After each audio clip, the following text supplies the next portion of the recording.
Istanbul is a huge metropolis that embodies both ancient history and youthful modernity. Its beauty connects the East and the West. The largest city in Turkey, a tourist Mecca, beckons with unique monuments, luxurious palaces, and mosques. There's plenty to see, both for the lovers of historical landmarks and fans of Eastern modernity. Istanbul remembers the names of many great figures from the past. The former capital of the three empires captivates with the beauty of its streets, squares, and architectural structures. They bear the traits of Greek, Byzantine, and Roman architecture. Thousands of tourists and pilgrims come here to admire the irresistible views. Airports receive hundreds of airplanes daily, and ports welcome dozens of cruise liners. In today's video, I will tell you what you can manage to see in Istanbul on your own in just one day. However, before I delve into describing the itinerary, I'd like to say a few words about the city itself so you can better plan your time. Firstly, even if you have more than a day to spend in Istanbul, make sure to plan out your itinerary in advance so that you don't miss your flight in pursuit of more experiences. Secondly, most travelers arriving in Istanbul for the first time don't realize just how large the city is. Officially, Istanbul is home to over 15 million people, making it extremely challenging to cover it in just one day. I've tried to include all the essentials on the itinerary you're about to see, but if you really do only have one day to spend in the city, you'll need to move swiftly and explore the attractions rather superficially. If you prioritize quality over quantity, it might be a good idea to join a group tour or hire a guide. And now, let's move on to the main topic. What can you see in Istanbul on your own in one day? It's best to start your acquaintance with Istanbul with one of our most popular landmarks, the magnificent Topkapi Palace. The palace sprawls over an area of 700,000 square meters. All of its unique structures are located within 4 courtyards. Essentially, Topkapi is a mini-city within the metropolis. It was built during the reign of Mehmed the Conqueror, who captured Constantinople. On the Saraybunu promontory stood the castle of the Byzantine emperor, which was nearly in ruins by the 15th century. It was here that it was decided to construct a symbol of Ottoman power. Initially, the residence was used for official receptions and meetings, but under Suleiman the Magnificent, the complex was granted to the harem, headed by the Sultan's beloved wife, Rohelana. After the establishment of the Turkish Republic, Topkapi was transformed into a museum. In the court of the Janissaries, the main attraction is the Imperial Gate. Passing through it today, one can deduce the resources invested in the marble floors and the facade adorned with golden letters. Of interest here is the ancient church of St. Irene, left after the Byzantines. The second courtyard is famous for the Gate of Salutation, the crenellated gate with 2 towers. Also noteworthy are the Council Building and the Tower of Justice, towering above it. To get to the third courtyard, everyone needs to pass through the Gate of Felicity, adorned with 4 columns and a wooden dome.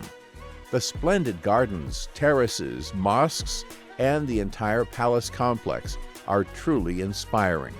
At the foot of the palace, there's the Gülhane Park. If you're aiming to explore Istanbul on your own in one day, you might not have enough time for a stroll here. However, if you have more time, be sure to wander the shaded alleys and visit a couple of museums nearby, like the Archaeological Museum and the Museum of History of Science and Technology in Islam. Through the Imperial Gate of Topkapi Palace, you can exit to what used to be the holy site of both the Orthodox and Muslim worlds, the Hagia Sophia. This grand structure was built in the 6th century by Emperor Justinian I to replace the previous burned-down temple. Throughout the centuries, it was unmatched in its luxury and grandeur. The best materials were brought to Constantinople from all around the world for its construction, while decorations were created from elements of ancient Roman buildings, gold, and precious ivory. After the Ottoman capture of the city, the cathedral was transformed into a mosque, and minarets were added, along with changes introduced to the interior decoration in accordance with religious canons. However, it has largely retained its appearance and is still considered the most recognizable example of Byzantine architecture in the world. Today, the Hagia Sophia has been transformed into a museum. Right near the Hagia Sophia, there is another interesting attraction of Istanbul that is worth your time, even if you're in the city for just one day. Of course, I'm talking about the Basilica Cistern. This structure, embodying the technologies and scientific advancements of past eras, stored an immense volume of drinking water. The water in the cistern came from springs located in the Belgrade forest and was transported through aqueducts. Further, the water flowed through a skillfully engineered conduit. There was no need for the water reservoir after the 14th century, so it was forgotten for a long time. It wasn't until 1987 that the Basilica Cistern was cleaned, restored, and transformed into a museum. If you thought there was nothing interesting about the former water reservoir, you're mistaken. Once you step inside, you won't be able to contain the feeling of awe in front of the grand beauty of this fantastic structure. The rows of powerful columns, 336 of them, each 8 meters tall, form numerous long corridors, 145 meters. The 4-meter-thick walls, made of fire-resistant bricks covered with a waterproof layer, are simply striking. If you walk by the crying column, you'll see droplets, tears, dripping from it. There's a legend about it, which features a beautiful maiden imprisoned in the dungeon. If you drop a coin into the wish pool and gaze into the eyes of the stone Medusa's head, your wish is supposed to come true. Emerging from the underground, we will head to Sultan Ahmed Square, the main square of Istanbul. Part of it is situated on the site of the large ancient Roman hippodrome, which once held nearly 100,000 spectators. By the way, the age of one of the adornments of this square is far more impressive than that of the city itself. It's the Egyptian obelisk, brought to the Byzantine capital from Luxor with the assistance of Emperor Theodosius. It dates all the way back to the 16th century BC. Across from the Hagia Sophia, at the opposite end of the square, you can see the minarets of the Blue Mosque. There is no way to describe this structure in simple words. It was erected during the Ottoman era in the 17th century. Sultan Ahmed I, relying on Allah's grace for the weakening empire, ordered the construction of this grand mosque, paying for it with his own funds. 6 volumes of construction data have been preserved to this day, attesting to the unprecedented scale of the 7-year construction process. A year after its completion, Ahmed I passed away and was buried in the mausoleum, sealing his name within the Blue Mosque. The architectural appearance of this beautiful structure displays a blend of Ottoman and Byzantine styles.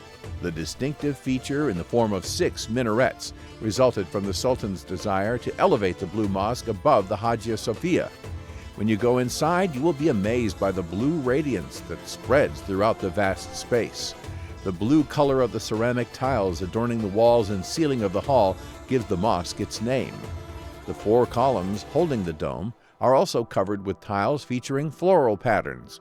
The floor, adorned with vibrant gray and red carpets, creates a majestic backdrop.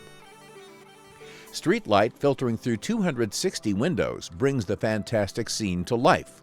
You can go inside at any time except Fridays and prayer hours. However, there is a dress code that must be observed. Women must wear headscarves and modest clothing, and men must wear long pants. Having spent an enriching morning in the historical center of Istanbul, it's time to begin exploring other districts of the city. From Sultan Ahmed Square, Divan Yolo Street will lead you to another ancient square, Cemberlitas Square. During the Roman Empire, a forum was located here, as evidenced by the monumental column bearing the name of the Emperor Constantine. The name of the square is also connected to it. The thing is that after enduring many hardships, the column began to deteriorate rapidly. To prevent its complete destruction, it was bound with iron hoops, hence the corresponding name Column with Hoops, or Cemberlitas. Of course, when talking about what else is worth seeing in Istanbul on your own, it's impossible to overlook the Grand Bazaar. As soon as you step into its alleys, the tale of Aladdin's magical lamp immediately comes to mind. The extravagant variety of goods can satisfy any desire. Here you can buy anything you wish. The Grand Bazaar became the trade mecca of the world in 2013, visited by more than 91 million tourists. It's located near the city's main attraction, the Blue Mosque, which makes it rather convenient to visit. Unlike its Western counterparts, the Grand Bazaar is closed on Sundays. Over the centuries, the bazaar has experienced several fires, yet it has risen from the ashes again and again, continuing to thrive and resonate with the clinking of coins. The scale of the territory is truly impressive. The covered galleries span an area of 30.7 thousand square meters. There are 62 streets, 12 mosques, 18 fountains, 18 gates, numerous pavilions, and other establishments. It's impossible to cover everything in a short time, but even walking a few meters is enough to immerse you in the special Eastern atmosphere and give you the chance to acquire exotic souvenirs. Special maps are available to help navigate this vast space. Another bazaar that deserves your attention is the Egyptian Bazaar, also known as the Spice Bazaar. It's located in the Emunonu Square, accessible by tram from the Blue Mosque. In just 17 minutes, you'll find yourself in a fantastic world of Eastern colors and aromas. The Spice Bazaar was established by the order of the Sultan's mother between 1597 and 1664 on the site of a small city bazaar. It got its name from the fact that Indian spices were delivered through the Bosphorus and Egypt. Despite recurrent fires and earthquakes, the Spice Bazaar managed to survive and flourish with renewed vigor. You can enter the bazaar through the central entrance at Emunonu Square, while there are a total of 6 entrances to the covered pavilions of the market. Each day they admit tens of thousands of visitors, many of whom are tourists. The spacious L-shaped interior houses up to 100 shops. Each shop offers an amazing diversity of spices in various colors, scents, and forms. Not everyone has seen such a vast assortment of spices as the Egyptian Bazaar offers. Even just walking along the stalls, inhaling the incredible pleasant scents is a delight in itself. And if you allow yourself to purchase some of the rare spices, your delight will be doubled. Next, we will head to one of Istanbul's major attractions, the Süleymaniye Mosque. Constructed over 7 years, the Süleymaniye Mosque is considered the most beautiful among all of Istanbul's mosques. Within its walls lie the remains of Süleyman the Magnificent, his family members, and 2 other sultans. If you've ever watched the TV series Rohilana, you've seen this exceptional, graceful structure with its 4 minarets. The mosque is surrounded by a complex of other buildings, a medrese, a library, an observatory, and baths. The renowned architect Sinan used the Turkish architectural style in his design. According to him, the 4 minarets symbolize the authority of the 4th Sultan, while the 10 balconies represent the 10th member of the ruling dynasty. Sinan's creation is not only beautiful, but also incredibly enduring. The mosque has withstood 89 earthquakes, preserving its original shape and appearance. A romantic legend involving Süleyman the Magnificent and his concubine Rohilana, Surem Sultan, is associated with this religious site. The story has been portrayed in the Turkish series The Magnificent Century, where the slave Rohilana becomes the beloved wife of the Sultan. These romantic legends that surround the mosque only add to its allure. After feasting your eyes on Istanbul's panorama, you can continue your journey towards the Golden Horn Bay and the Galata Bridge. The crossing across the bay has existed since the Byzantine era. The Galata Bridge, initially made of wood, was built in 1845, and the modern version we know today, the 5th iteration, was constructed in the 1990s. The bridge consists of 2 levels. The upper one is used for traffic, while the lower one is for pedestrians and tourists. Firstly, it offers a wonderful view of the surrounding landscapes, and secondly, a row of restaurants lines this aerial street. There you can spend an hour or 2 indulging in fish dishes and fresh seafood. If you're exploring Istanbul on your own, a great evening option is to cross over to the other side of the Golden Horn. From the bridge, we'll head straight to the Galata Tower. This is another postcard-perfect view, a place that unmistakably represents Istanbul. Today, visitors come to take the elevator to the top of the Galata Tower and enjoy the breathtaking panorama of the ancient city. The nightclub located on the tower's lower level attracts many young people. This ancient tower has found new life, becoming a sought-after attraction. Not far from the tower is a very interesting attraction, the Galata Melevi Lodge. It is inhabited by Sufi monks, known to most of us as dervishes. There is a museum here dedicated to the beliefs of the Brotherhood, and on Sundays you can witness the famous whirling dance. From here, your independent stroll through Istanbul continues through Istiklal Street. It has long gained popularity among tourists as a center of entertainment and shopping. Only a retro tram operates here, so you can enjoy your walk while enjoying shop windows and cafes. The street began to take shape in the 15th century, and the buildings along it were mainly Muslim. However, Europeans gradually started settling in the area, and today, Istiklal Street hardly differs from typical streets of the Old World. Interestingly, several European countries' consulates are located on this street. Istiklal Street ends at the bustling Taksim Square. This is the face of modern Istanbul, a reflection of the era. This is where the Turkish people gather for rallies and demonstrations, as well as for various festivities. In the center of the square stands the impressive Republic Monument, commemorating the country's attainment of independence and establishment of a new political order. Taksim Square today is a venue for holidays, parades, and various celebrations. The Ataturk Cultural Center and the Dolmabahce Palace will be of interest to you here. You can conclude your walk through Istanbul and Taksim Square, having immersed yourself in the city's spirit.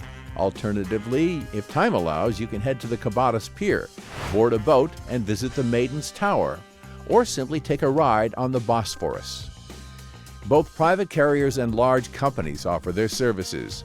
Cruises are conducted on yachts, steamboats, boats, and ferries. They depart from 5 popular piers: Eminönü, Kadıköy, Kabatas, Beşiktaş, and Üsküdar.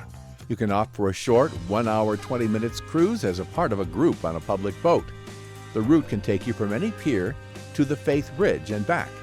Going along the coast, you'll see the famous landmarks from a different perspective. You'll have the opportunity to assess the scale of the Galata Bridge, the grandeur of the Galata Tower, and compare the Asian and European parts of the Bosphorus. You'll also get to admire the Maiden's Tower, the main attraction on the Asian shore, and pass by the Kadıköy Market. The splendid palaces on the European waterfront, such as Dolmabahce, Beylerbeyi, and Siran, will delight your eyes. You will be captivated by the Faith Bridge and other crossings. Make sure to take photos of all these breathtaking views. It's better to purchase tickets for the boat trips in advance to save time on site. If you plan to stay in the city overnight, you can take the public transportation from the endpoint of your route to your hotel. Istanbul has a well-established bus network and metro lines. Another option is to take a taxi. Friends, now you know what you can see in Istanbul in one day, so you can confidently embark on your journey. And that's all for today. Give us a thumbs up, subscribe to our channel, and see you soon.